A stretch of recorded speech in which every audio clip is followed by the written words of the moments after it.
Bonjour et bienvenue dans ce 4e chapitre consacré aux philosophes de l'Antiquité.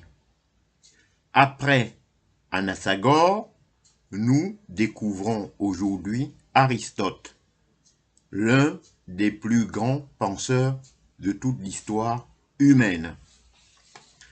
Avec Aristote, la philosophie atteint un niveau de systématisation sans précédent. Il ne se contente pas de réfléchir à un seul domaine. Il étudie la nature, la logique, la morale, la politique, la science et la métaphysique. Son œuvre influencera l'Occident pendant plus de 2000 ans. Paragraphe 2. Qui était Aristote? En effet, Aristote naît en 384 avant Jésus-Christ à Stagir en Macédoine. Très jeune, il rejoint l'académie de Platon. À Athènes, il étudie pendant près de 20 ans. S'il admire Platon, Aristote s'en distingue profondément. Là où Platon privilégie le monde des idées, Aristote affirme que la connaissance commence par l'observation du monde réel. Aristote deviendra plus tard le précepteur d'Alexandre le Grand, avant de fonder sa propre école à Athènes, le lycée. Paragraphe 3. La méthode d'Aristote. 2 points. Observer et classer. Aristote introduit une méthode nouvelle. 2 points. Petit a. Observer les phénomènes. Petit b. Les décrire précisément. Petit c. Les classer. Petit d. En tirer des lois générales. En outre, il étudie les animaux, les plantes, le mouvement, le langage, la société. C'est pourquoi Aristote est souvent considéré comme le père de la science et de la logique. Paragraphe 4. La logique et le raisonnement. Aristote est le fondateur de la logique formelle. Il élabore le syllogisme, un raisonnement en 3 grandes étapes. Tous les hommes sont mortels. Socrate est un homme, donc Socrate est mortel. En outre, il formule aussi des principes fondamentaux, c'est-à-dire le principe de non-contradiction, le principe d'identité. Ces règles structurent encore aujourd'hui la pensée rationnelle, la science et le droit. Passons maintenant au paragraphe 5, la théorie des 4 causes.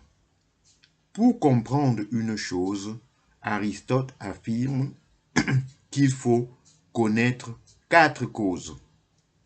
La cause matérielle, de quoi la chose est faite. La cause formelle, ce qu'elle est. La cause efficiente, ce qui la produit. La cause finale, ce pourquoi elle existe. Par exemple, une statue est faite de marbre. Elle a une forme. Elle est sculptée par un artiste et a une finalité.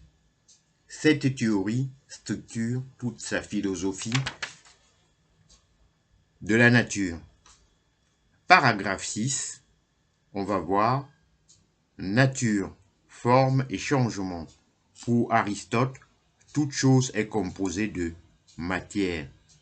ce qui reçoit. Forme, ce qui organise.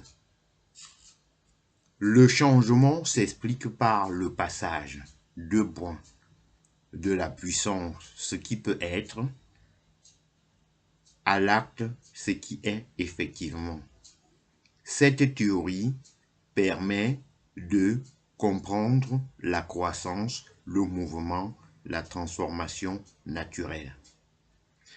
Paragraphe 7. L'éthique. Le bonheur comme but de la vie. Aristote développe une éthique du juste milieu.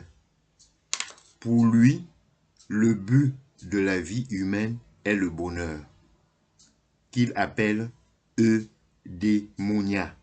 Ce bonheur ne vient ni du plaisir excessif, ni de la richesse, mais de la vertu acquise par l'habitude. Chaque vertu est un équilibre.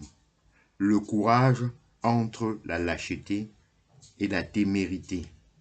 La générosité entre l'avarice et la prodigalité. Voyons maintenant le paragraphe 8. La politique. L'homme, animal social. Aristote affirme que l'homme est par nature un animal politique. L'être humain ne peut s'accomplir qu'au sein de la cité. La politique vise le bien commun, non l'intérêt personnel. Il étudie les régimes politiques et distingue les formes justes et leur dégénérescence. Sa pensée politique influence encore les démocraties modernes. On va voir maintenant le paragraphe 9, le premier moteur immobile. En métaphysique, Aristote cherche la cause ultime du mouvement. Il introduit le concept du premier moteur immobile, un principe éternel, immatériel, qui met le monde en mouvement sans être lui-même mu. Ce n'est pas un dieu mythologique, mais une cause philosophique, intelligible. Paragraphe 10, c'est la conclusion. Aristote est l'un des plus grands penseurs de l'Antiquité et de toute l'histoire humaine. Il a structuré la philosophie, la science, la logique, l'éthique et la politique.